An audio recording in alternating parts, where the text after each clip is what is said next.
जरा सोचो, एक ऐसा आदमी जिसे कोई भी नई चीज याद नहीं रहती, एक डायरी में लिख के तो वो सब कुछ याद रखता है। ऐसा आदमी बैंक में डाका डालने के प्लान से जुड़ जाए। अब चोरी हो पाएगी या नहीं ये एंड में पता चलेगा। कहानी की शुरुआत होती है एक शांत गर्मियों की रात में, जहां क्रिस एक खाली सड़क पर गाड़ी चला रहा था। उसकी गर्लफ्रेंड उसके साथ बैठी थी और उसके दो दोस्त पीछे वाली सीट पर। आज उनकी फेयरवेल पार्टी थी और अब वो मस्त एंजॉय कर रहे थे। लेकिन क्रिस इस रात को और भी यादगार बनाना चाहता है और इसके लिए उसने गाड़ी की हेडलाइट्स को बंद कर दिया और गाड़ी की छत भी खोल दी ताकि वो जुगनुओं को करीब से देख सके और इस खूबसूरत नजारे का पूरा मजा ले पाए। लेकिन उसके दोस्तों ने कहा कि ये थोड़ा खतरनाक हो रहा है, भाई लाइट वापस ऑन कर दे। अपने दोस्तों के बार बार कहने पर आखिरकार क्रिस ने लाइट वापस ऑन कर दी, लेकिन तब तक बहुत देर हो चुकी थी। बचने की कोशिश करने के बावजूद भी गाड़ी एक फसल काटने वाली मशीन से टकरा गई। 4 साल बीत गए और अब दुनिया पहले जैसी तो बिल्कुल नहीं रही। इन लोगों के लिए तो वो हादसा मानो बस कल ही हुआ हो।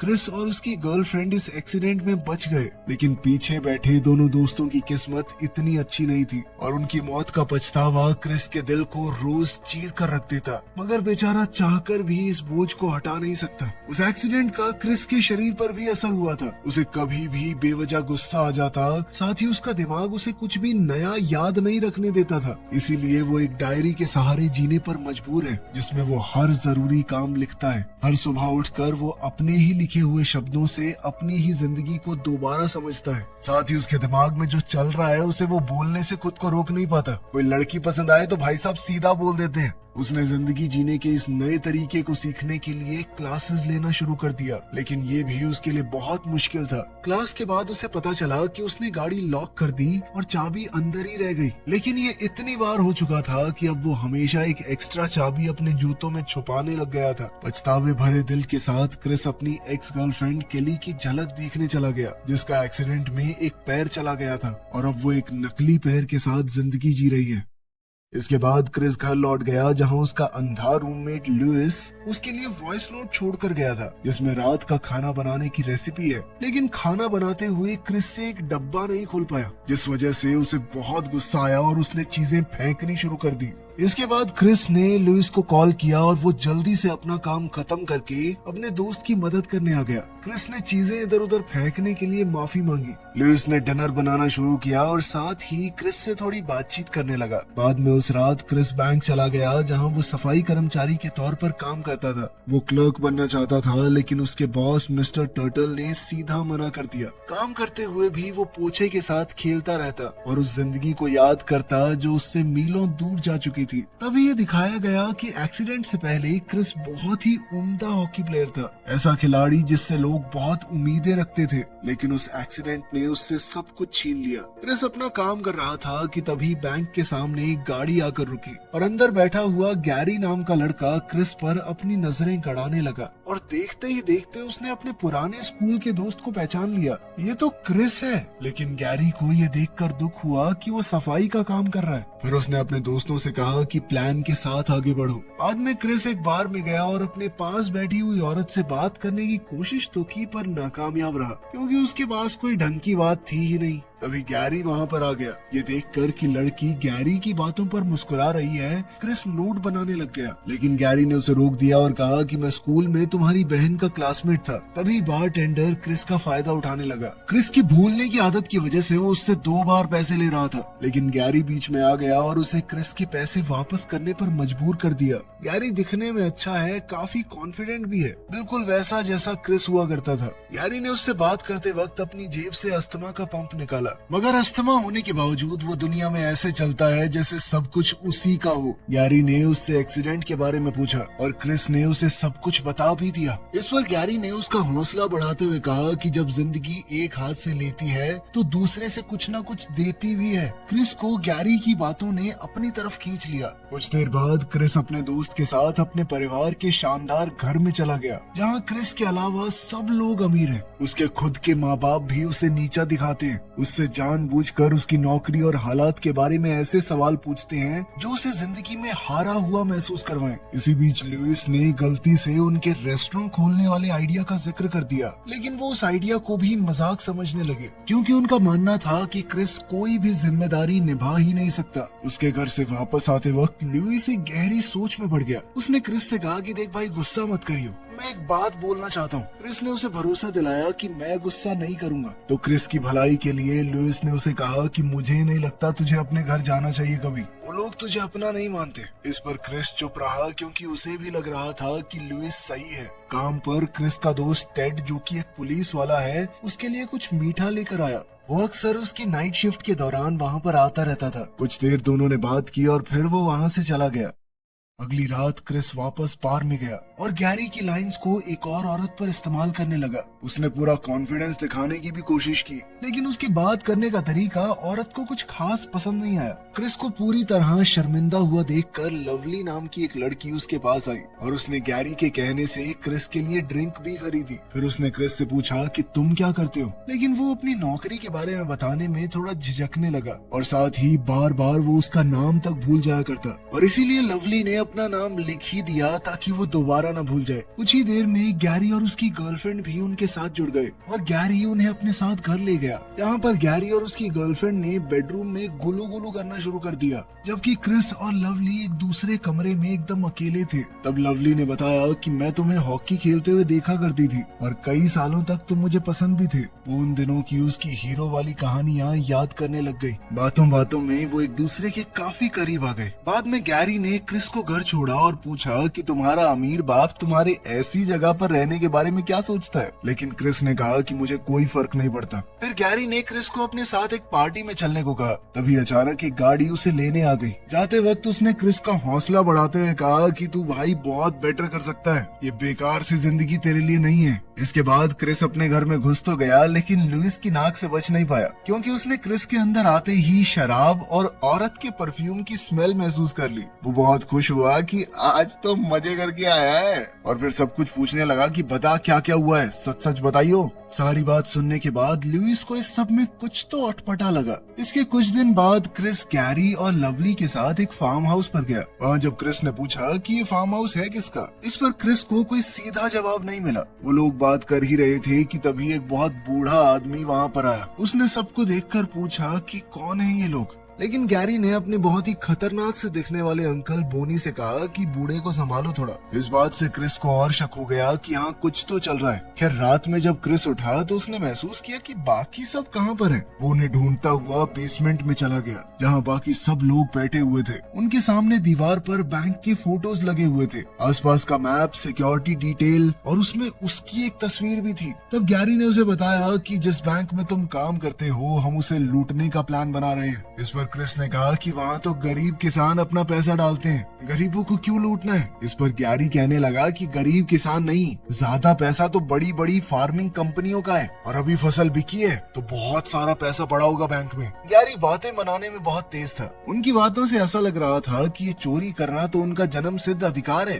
बहुत बढ़िया काम कर रहे हैं वो। इस पर क्रिस ने कहा कि पता नहीं यार, मुझे ये सब ठीक नहीं लग रहा। तो गैरी ने सीधे तौर पर कहा कि ठीक कुछ नहीं होता, जिसके पास पैसा होता है उसी के पास पावर होती है। साथ ही उसने क्रिस से कहा कि तुझे क्या लगता है, तू अपने बाप से कल को पैसे मांगेगा, वो तुझे दे देगा? तेरी हालत भी हमारे जैसी है, फटीचर है अब तू, फटीचर। ये बातें सुनकर क्रिस का मूड थोड़ा खराब हो गया। वो वहाँ से निकलने लगा, लेकिन बाहर जाने से पहले लवली ने उसे रोक लिया और दोनों ने रात साथ बिताई। लेकिन अगली सुबह जब वो वहाँ से जा रहा था, तब लवली और गैरी उसे खिड़की से देख रहे थे, जिससे साफ हो गया कि लवली भी गैरी के प्लान में शामिल थी। ठीक उसी दिन क्रिस और लुइस लोन लेने के लिए बैंक मैनेजर से मिले और उसे अपने रेस्टोरेंट का आइडिया बताया। लेकिन मैनेजर ने सिर्फ इतना देखा कि लोगों ने कौन सा कभी रेस्टोरेंट चलाया है, बिना किसी एक्सपीरियंस के ऐसे ही कूद रहे हैं। तो उसने सीधे तौर पर कहा कि बैंक तो आपको लोन नहीं दे पाएगा, बजट भी बहुत कम बनाया आपने, इतने में नहीं हो पाएगा। लेकिन उनके काफी कहने पर मैनेजर ने कहा कि मैं थोड़ा सोचता हूँ। लुइस तो अभी भी उम्मीद लगाए बैठा था कि उसने लास्ट में बोला ना सोचता हूँ,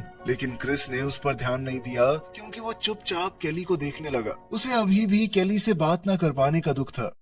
आने वाले दिनों में क्रिस की फ्रस्ट्रेशन बहुत ज्यादा बढ़ने लगी। उस रात क्रिस ने गैरी की बात को आजमाने के लिए अपने पिता को कॉल किया और कहा कि मुझे $10,000 चाहिए। वो एकदम शांत होकर बात कर रहा था कि उसके पिता को लगे कि वो ठीक हालत में है। क्रिस ने अपने पिता से कहा कि मैं एक छोटा सा बिजनेस करना चाहता हूँ, उसके लिए चाहिए ये पैसे, लेकिन उसके पिता ने मना कर दिया। फिर उसने कहा कि अच्छा चलो 10,000 छोड़ो, 1,000 तो दे दो, बाकी पैसे मैं कहीं और से कर लूंगा। लेकिन उसके पिता ने ये भी नहीं दिए, जबकि वो खुद बहुत अमीर है। 10,000 तो आराम से दे सकते थे। उन्होंने बस इतना पूछा कि किसी मुश्किल में है क्या, घर वापस आना है। क्रिस पहले से ही बहुत गुस्से में था, अब तो उसे ऐसा लगने लगा कि वो टुकड़ों के लिए भीख मांग रहा है, इसीलिए उसने मना करके फोन काट दिया। उसके पिता के यूं मना करने से उसके दिल को गहरी चोट लगी थी और उसने अब फैसला कर लिया कि मैं भी इनके साथ मिलकर बैंक लूटूंगा, क्योंकि ये उसे गरीबी से निकलने का इकलौता खुला दरवाजा लगा। वो अपने परिवार को भी साबित करना चाहता था कि वो खुद के बलबूते पर कुछ कर सकता है। अब क्रिस गैंग की मदद करने लगा उन चीजों में जो उन्हें लूट के लिए चाहिए थी। उसने तिजोरी की तस्वीरें भी ले ली ताकि ये प्लान हो सके कि उसे कैसे तोड़ना है। फिर गैरी ने उससे कहा कि जब भी पैसे बैंक में आ जाएं तो हमें तुरंत बता देना, उसी रात चोरी करनी पड़ेगी।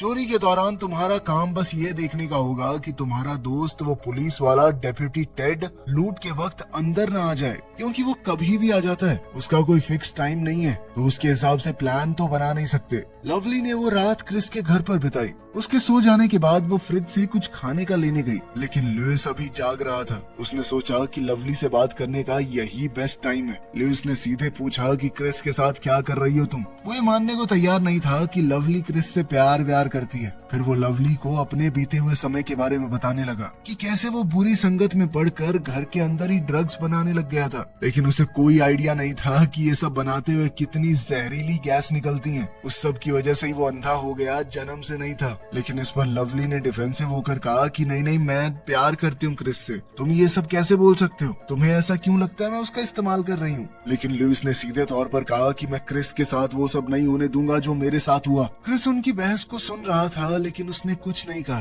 क्योंकि उसे खुद नहीं समझ आ रहा था कि कौन सही कह रहा है कौन नहीं। कुछ दिनों बाद बैंक में टेड क्रिस को कुछ डोनट्स देने के लिए आया, लेकिन क्रिस जानबूझकर टेड से ज्यादा अच्छे तरीके से बात नहीं कर रहा था, ताकि वो उससे नाराज वगैरह हो जाए और लूट वाली रात को आए ही ना। क्रिस ने कहा कि मुझे ऐसा लगता है तू चैरिटी वगैरह कर रहा है, मेरे को दान दे रहा है क्या ये डोनट। इस पर टेड ने सफाई भी दी कि नहीं भाई ऐसा कुछ नहीं है, लेकिन क्रिस अभी भी गुस्सा था तो वो वहाँ से चला गया। उस दिन बाद में जब क्रिस और लुइस एक रेस्टोरेंट में खाना खा रहे थे तो क्रिस हमेशा की तरह वेट्रेस के साथ फ्लर्ट करने लगा। इस पर लुइस ने हंसते हुए कहा कि क्या हरकतें हैं तेरी यार, हर जगह शर्मिंदा करवा देता है। क्रिस वैसे ही आजकल गुस्से में रहता था तो वो चिढ़कर बोला कि हाँ ठीक है ना, ज्यादा टाइम तुझे मेरे साथ नहीं रहना पड़ेगा, कुछ ही दिनों में अपना खुद का फ्लैट ले लूंगा मैं। लुइस को अचानक से मिली ये खबर बिल्कुल पसंद नहीं आई।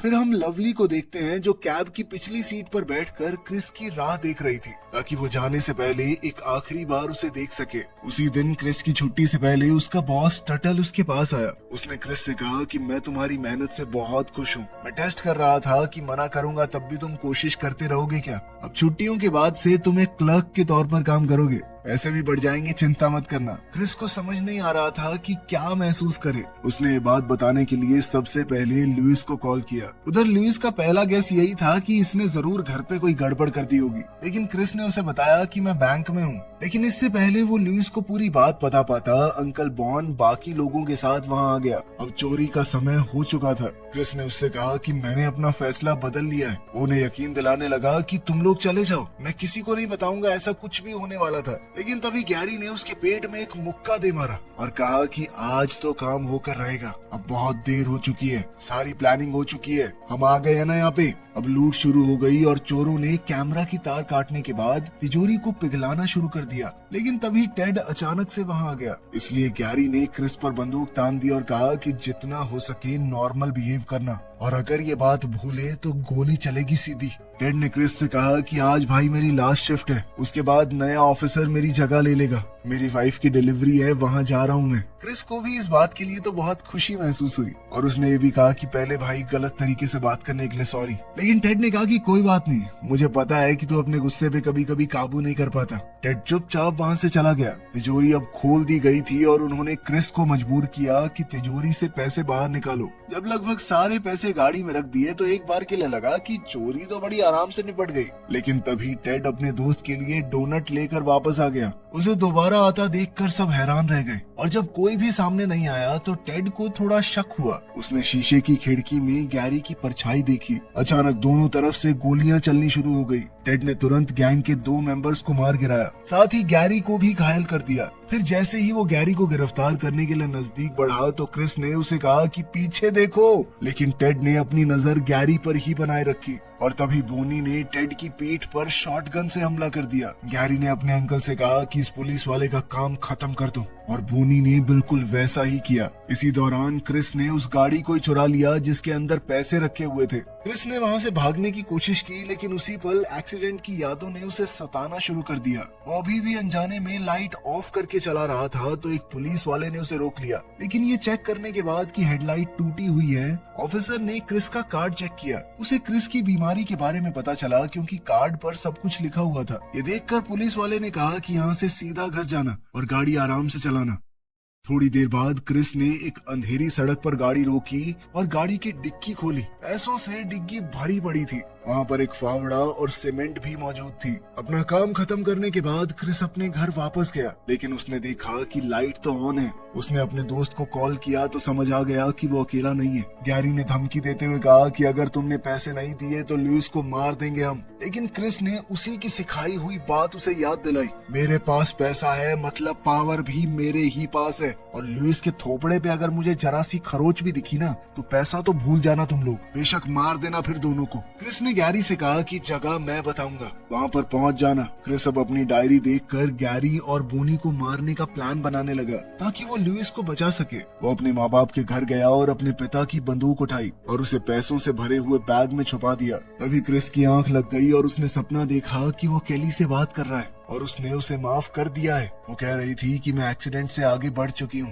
तुम्हें भी अब बढ़ जाना चाहिए। तभी अंकल बोनी ने उसे ढूंढ लिया और पैसों के लिए मजबूर करने लगा कि पता कहाँ पर हैं पैसे, लेकिन क्रिस कहने लगा कि मुझे याद नहीं है। तब गैरी ने उसकी डायरी निकाली और समझ गया कि उसने पैसे उसी सड़क पर दबा दिए जहाँ उसका एक्सीडेंट हुआ था। गैरी और बोनी उसे मजबूर करने लगे कि पैसे निकालो, मगर जैसे ही क्रिस ने बैग पर जूतों के लेसेस देखे तो उसे तुरंत याद आ गया कि उसका प्लान क्या है। एक बैग को बोनी वहाँ से लेकर चला गया और क्रिस से कहा कि दूसरा ले आओ, लेकिन क्रिस ने उस बैग के अंदर बंदूक डाली हुई थी। अपने दोस्त और अपनी जान बचाने के लिए क्रिस ने बोनी को गोली मार दी। गैरी चोरी वाली रात से वैसे ही जख्मी था तो वो वैसे ही उनसे लड़ने की हालत में था नहीं। जब वो गिर पड़ा तो क्रिस ने उसका अस्थमा वाला पंप भी ले लिया, जिसके बाद गैरी की तो अस्थमा अटैक से ही मौत हो गई। क्रिस ने पैसे बैंक को वापस कर दिया और सब कुछ पुलिस को बता दिया, लेकिन FBI को यकीन ही नहीं हुआ कि उसकी कंडीशन वाला कोई आदमी इतना कुछ प्लान कर सकता है। साथ ही चोरों ने गलती से कैमरा की बजाय टेलीफोन की तार काट दी थी,